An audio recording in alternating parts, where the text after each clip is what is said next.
YouTube? It is your favorite game here, Above Average Cody. And with the HCS Orlando event going on this weekend, I wanted to talk a little bit to you guys about how you can watch pro gameplay to kind of improve your own gameplay or improve your mindset on how you should be kind of handling yourself in a ranked or competitive environment here on Halo Infinite. And guys, the reason I want to do this video is because with how long I've been into esports and when I was trying to get better at Call of Duty, get better at Halo Infinite, the main thing I would always do is either watch the live pro events or go back and watch the pros stream or watch them do live gameplay and really anything of the sort to kind of see what they do. Because if you can mimic what a person at the top of their game does, then you could severely improve your own gameplay, guys. So I'm going to tell you guys some of my favorite things to watch and look for, because it's things that you can't really teach. You have to observe other gameplay, and that's kind of how you can fill in a lot of holes in your gameplay. Now, the first thing, guys,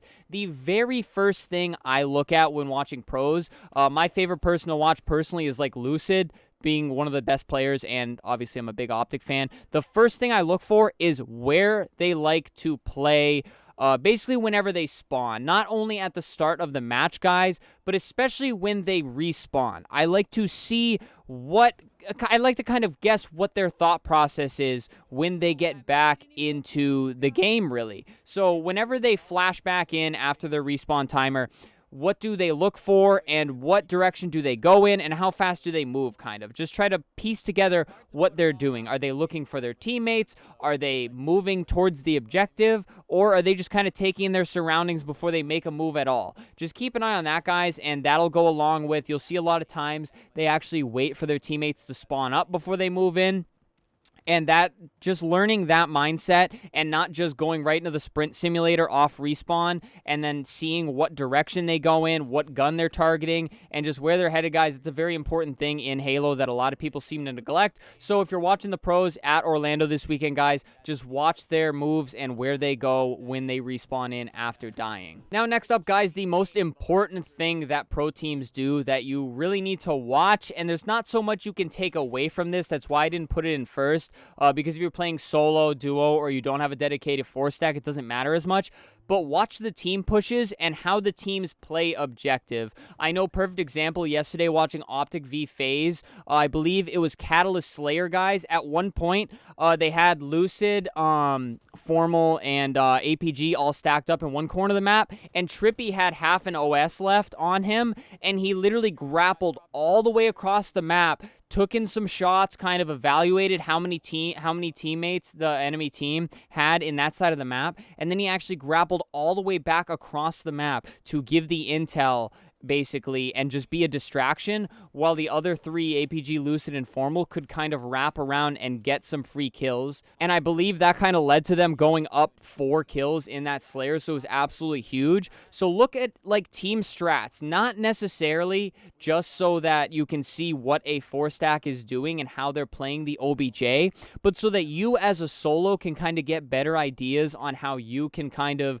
push your team just one step ahead in an objective game modes. Another perfect example, guys, was that same Optic phase. I believe it was the map 5 Slayer on Aquarius. At one point, Renegade was just absolutely manhandling Optic because they were kind of doing the same thing. Renegade, one of the best players in the league, was playing off solo on his own, while the other three kind of just kept the team busy, Optic that is. So Renegade could kind of just roam the map, take whatever angle he wanted, and completely controlled it. And then Optic had to basically focus all their efforts on singling out Renegade, finding him, killing him, and then going over the other three. And then that pretty much is what won Optic the game. They ended up winning the final Slayer by, I think, 4 after going down 7. So it was pretty crazy, guys. If you can catch games like that in the HCS, just watch what the teams do, what strats they use, and just how they move as a team to seriously plow not only your individual play, but also your team's play as a whole, just forwards. Next up, guys, some very simple things that you can be looking for that you're just inevitably going to see them do. How they wait for very, very important things things to come up on the map that a lot of teams just inevitably end up with and they don't really think about.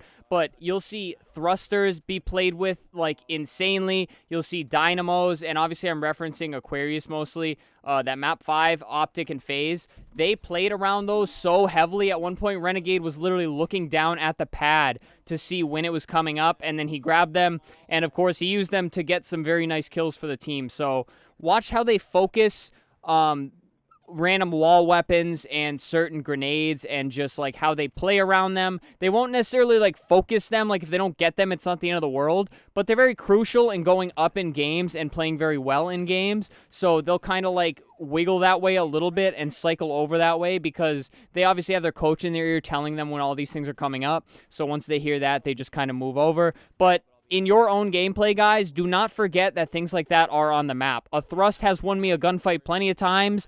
The dynamo grenades, guys, absolutely amazing for just not only putting in damage, but it can be very good to get an enemy team out of an area where you don't really want them that much.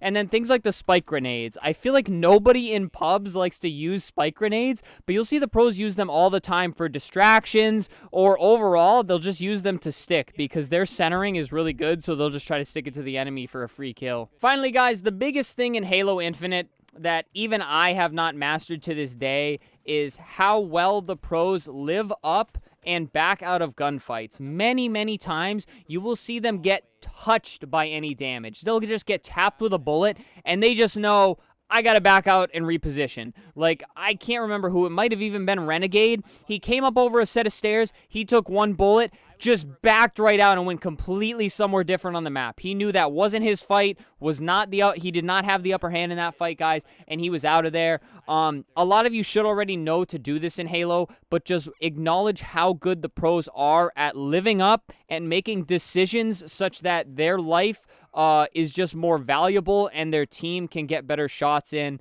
Again, these are all skills that are very hard to teach, guys, especially that one.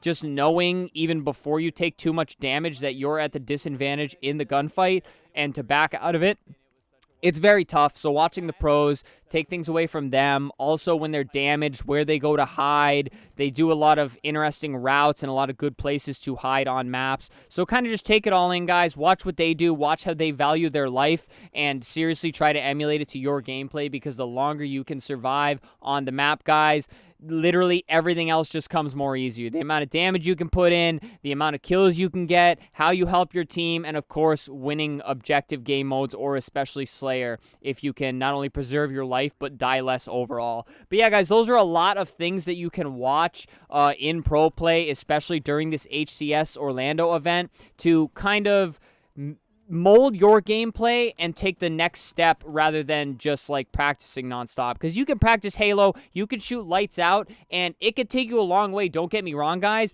but it's not always going to be everything that you need to become the best player that you can. So watching this event, guys, it's literally the best teams in the world right now playing in Orlando. So take what you can from it. Just seriously, when you're watching, don't just take it as enjoyment. If you're trying to get better at the game, guys, soak in what the team is doing and just think about the things I mentioned, guys, and I promise it'll make you that much better of a Halo player. If not physically, mentally, definitely, because you'll be thinking about a lot more important things when you're on the map. But that does it for me, guys. Hopefully this video helped you out. I hope you guys enjoy watching HCS Orlando. I know watching it gets me so amped and I want to play some Halo so damn bad. But yeah, guys, leave a comment. Let me know what else you like to watch for when you're watching the pros, and let me know what team you're hoping to win it all. Obviously, as I mentioned, Optic fan, I'm pulling for them to finally get a LAN event win.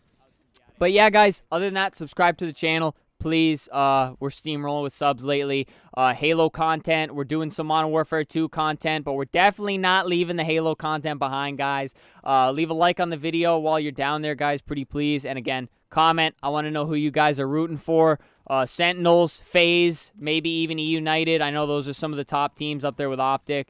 And then, guys, that pretty much does it. Channel memberships, super thanks if you want to support monetarily, but that does it from me. Thank you so much for all the support, guys. You guys are awesome. Stay happy, stay healthy, and stay tuned for the next video.